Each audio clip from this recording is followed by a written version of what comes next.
Tempat tidur rumah sakit di Jakarta terisi dengan cepat. Jakarta adalah salah satu dari 3 kota di Indonesia yang mengalami lonjakan kasus baru COVID-19 sejak Hari Raya Idul Fitri pada pertengahan Mei.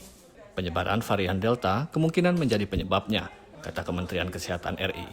Beberapa daerah seperti Kudus, kemudian DKI Jakarta, dan juga di Bangkalan memang sudah terkonfirmasi varian Deltanya atau B1617.2 atau juga varian dari India mendominasi.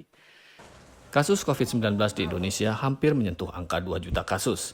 Untuk memperlambat penyebaran, Presiden Joko Widodo meminta otoritas kesehatan mempercepat vaksinasi hingga 1 juta dosis per hari pada Juli mendatang. Tetapi progresnya berjalan lambat. Target sebelumnya dari 40 juta warga yang divaksinasi pada bulan Juli kemungkinan tidak akan tercapai. Menurut data Satgas Penanganan COVID-19, hingga pertengahan Juni, kurang dari 12 juta orang di Indonesia telah divaksinasi lengkap.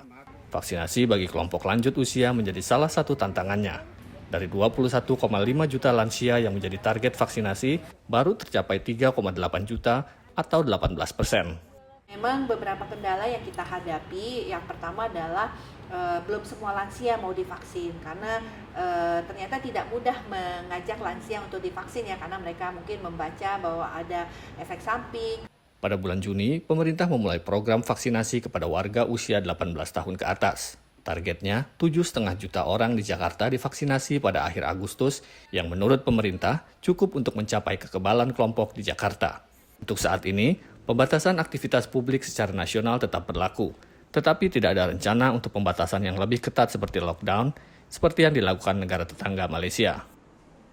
PPKM Mikro adalah kebijakan yang dibuat untuk dapat mengendalikan kasus COVID-19 di hulu atau akar masalah, yaitu komunitas secara lebih tepat sasaran. Tetapi apakah langkah-langkah ini cukup? Seperti dilansir Reuters, 2 penelitian terbaru di Indonesia mengungkapkan bahwa COVID-19 jauh lebih luas dari perkiraan resmi. Satu studi skala besar yang dilakukan antara Desember 2020 dan Januari 2021 yang melihat seroprevalensi atau keberadaan antibodi menunjukkan bahwa 15% orang Indonesia sudah memiliki COVID-19. Bandingkan dengan angka yang dikeluarkan pemerintah pada Januari yang mencapai 0,4%.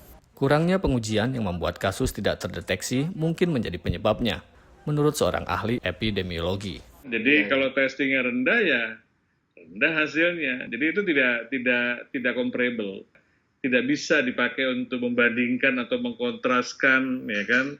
Tapi itu juga bisa mengindikasikan bahwa testing kita memang belum mampu cukup banyak mengidentifikasi sebagian besar penularan. Pihak berwenang memperkirakan kasus akan memuncak pada akhir Juni. Dengan varian Delta yang menyebar dengan cepat, para ahli mendesak pemerintah untuk tidak hanya mengandalkan vaksin, tetapi juga meningkatkan pengujian, penelusuran, dan memberlakukan pembatasan mobilitas yang lebih ketat pada warganya. Dari Jakarta, Ahadian Utama, Gita Permatasari, VOA.